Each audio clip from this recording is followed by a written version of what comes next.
Hi everyone, today our chapter is going to be over the knee. Good thing for you is if you struggled a little bit with the foot, ankle, and lower leg, I think the knee is a whole lot easier to comprehend. There's less ligaments, there's less bones involved, so hopefully this will be a little bit easier for you guys. So in case you didn't remember, the knee is considered a hinge joint, okay? Remember, every time we think of a hinge joint, we think of the doors and how doors open and close, open and close. That's exactly what our knees and our elbows do. They open and close. They produce flexion and extension, okay? The knee itself is made up of the femur, all right, the large bone in our upper thigh, the tibia, which is our shin bone, the patella, all right, our kneecap, okay, are the main three bones that make up the knee itself, okay. We are going to talk about the fibula with the knee.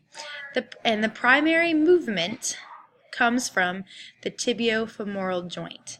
The tibiofemoral joint, we're going to talk about in the next couple slides, is made up of where the femur and the tibia meet, and they are touching. That is where that joint is.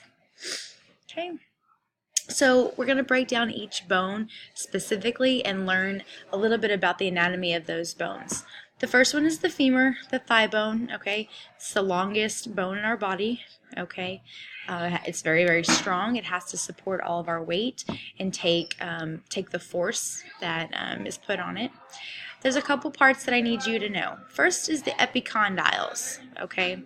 You can see down here at the bottom, because we're up here at the knee, not up here at the hip, we see this lateral condyle and medial condyle, okay? That's going to be right here where, kind of where our growth plate is, okay? And the part epi, E-P-I, means above. So if our lateral condyle is here, our lateral epicondyle is up here. Same thing on the medial side. We have the medial condyle right here and the medial epicondyle right up there, okay? Those are important for attachments, okay? We have different muscles and ligaments that they all attach there, so it's important to understand. The next one that we have is the femoral notch, okay? Easy for me to say, the femoral notch is going to be right up here, okay, and you can kind of see the little curved aspect of the femur, okay. That's going to be important because lots of things go on there. You've got ligaments that live underneath there. Where our kneecaps, our patella has to slide on the femur is where we're going to be dealing with that femoral notch. The last part is the shaft, just like we learned before. The shaft of any long bone is going to be that diaphysis right here, all right? Remember, important things about that is that's usually where we're going to have our fractures, okay, because the bone's a little bit weaker there on the shaft. Next is our tibia, okay, the large bone in our lower leg, all right? Parts that we need to know on this: tibial tuberosity, okay? This is the tibial tuberosity right here, and everybody can feel it on themselves. You have kind of where it comes to a little point, it sticks out a little bit. You see this a little bit in like teenage boys. Sometimes theirs sticks out a whole lot more. That's important because we have a very important tendon that attaches right there, okay? And we'll also talk about it in a little bit when it comes to a particular injury. The next one is tibial plateau. Think of plateau like we were learning in geography. Plateau is a flat area.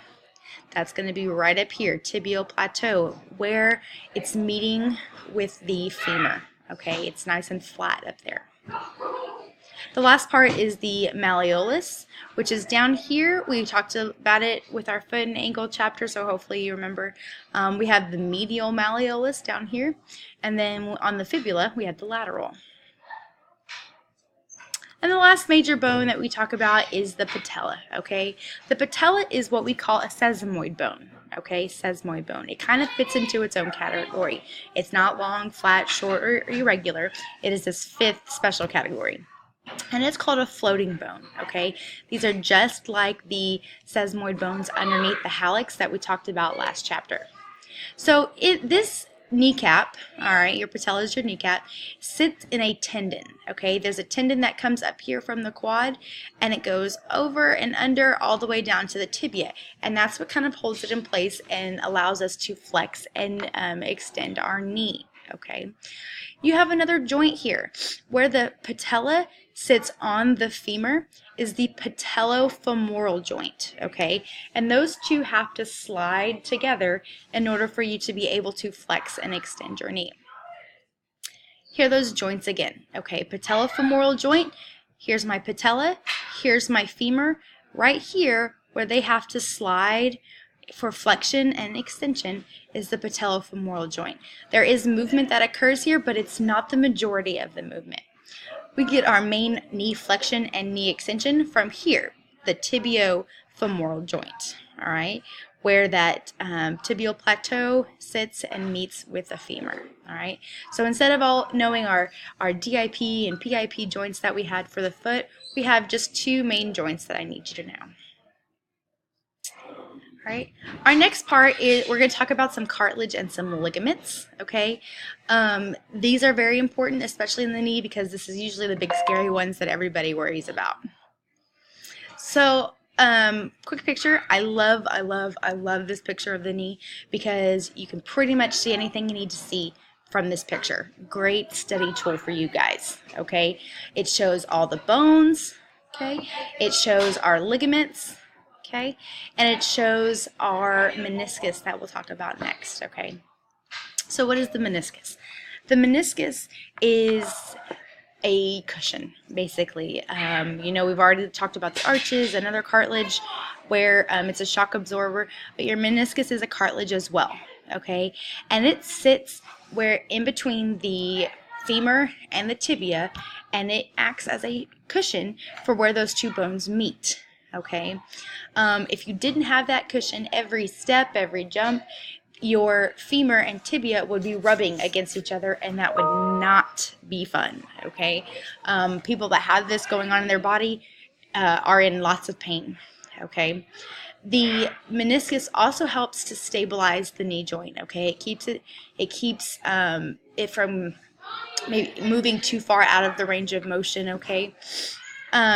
Important anatomy about the meniscus. The meniscus, it's thicker on the outsides, all right, on the outsides, and thinner on the inside towards the middle. So what that means for us is going to be depending on where the injury occurs. If you hurt this, the outer parts of the meniscus are going to heal a lot better than the inner parts. And you've got two parts to your meniscus, a lateral part and a medial part. Looking at our pictures here, you can see, all right, this is the front of my leg, this is the back of my leg, all right? So this is my medial meniscus, and this is my lateral meniscus, all right? And that's looking straight down into my knee, okay? Here's if you're looking straight on. So we know my fibula right here. So this is my lateral meniscus, and this is my medial meniscus. They kind of look like little Nike Shocks, okay? I don't know, that's kind of what I've always think of them as. All right, but those meniscus are there for shock absorbing. Our last part of this section is going to be about ligaments, okay? There's four main ligaments in the knee, two collaterals and two cruciates, okay? This is where those terms come into play again. Medial, lateral, anterior, posterior. By now, you all know what those mean, okay? We're going to talk about the collateral ligaments first. And collateral, think of lateral on the sides, okay? You have a medial one and a lateral one. The medial collateral, the first one that we see is the MCL, the medial collateral ligament. And that's going to run along from the tibia up here to the femur. And remember, a ligament is connecting two bones. So it's holding the tibia and the femur together. The LCL, or the lateral collateral ligament, is just on the opposite side, and it's going to connect the fibula to the femur, okay? So it's connecting those three bones together.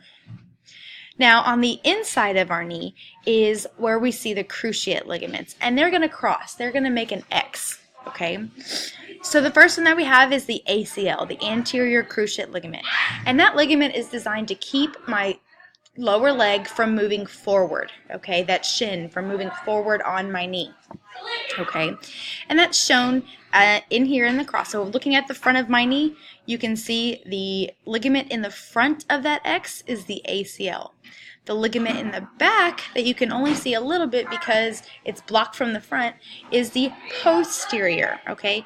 And it works just the opposite, okay? It is going to keep the tibia from moving posteriorly on the femur. Okay, these ligaments are very, very important. Those two cruciates make an X, and they're keeping my shin from moving out of place with my my femur. Okay, that was our beginning of anatomy. Next time we pick up, we're going to talk about the muscles associated with the knee.